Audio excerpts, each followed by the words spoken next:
I'm Natalie Warren, 34, and I own Sapphire Luxury Hotels and Elite Catering.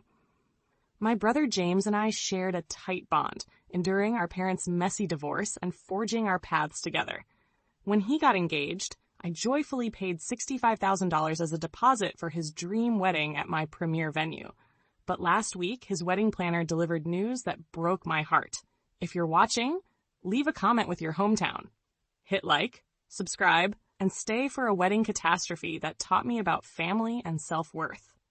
Growing up in a humble Boston neighborhood, James, 2 years my senior, always played the protective big brother. He'd walk me to school, holding my hand at crossings and shielding me from bullies.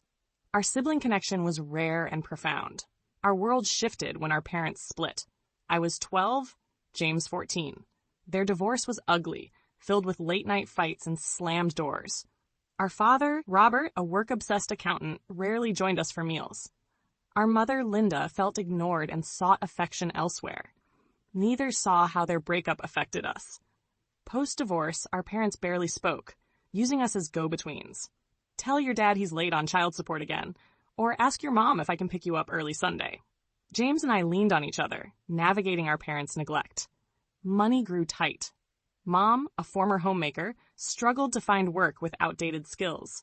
Dad, in a cramped apartment, prioritized his new girlfriend over bills. By 16, I worked at a diner after school. James stocked grocery shelves. We pooled our earnings for groceries when Mom was short. "It's just us, Nat," James would say, counting coins on our bedroom floor. "I've got your back, always."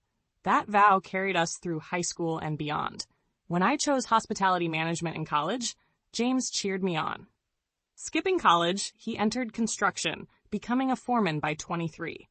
He sent me part of his paycheck for textbooks and expenses. My career was tough but fulfilling.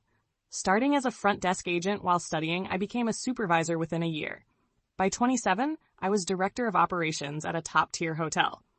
Then I took a leap, buying a failing historic hotel, the Sapphire Grand, with savings and a loan. Its architecture was stunning, but mismanagement had nearly ruined it. I worked 18-hour days for 2 years, restoring its glory. James supported me, leveraging construction contacts for affordable contractors and helping with projects for free. "It's an investment in our future," he'd say with a grin. The Sapphire Grand turned profitable in year 3, leading to a second, then third location. By 30, I owned 5 luxury hotels and launched Elite Catering, specializing in upscale weddings and events. James was my anchor, celebrating wins and easing losses. When a pipe burst at Sapphire Boston, causing major damage, he drove 3 hours overnight to oversee repairs. Our parents noticed our success differently. Dad suddenly wanted to reconnect, flaunting us to his associates. Mom grew competitive, downplaying our achievements as luck. Neither acknowledged we thrived despite their absence. Then Melissa Blake entered James's life at a charity golf event where my catering company worked. She was stunning, polished, and from wealth. Her father owned car dealerships. Her mother sat on cultural boards.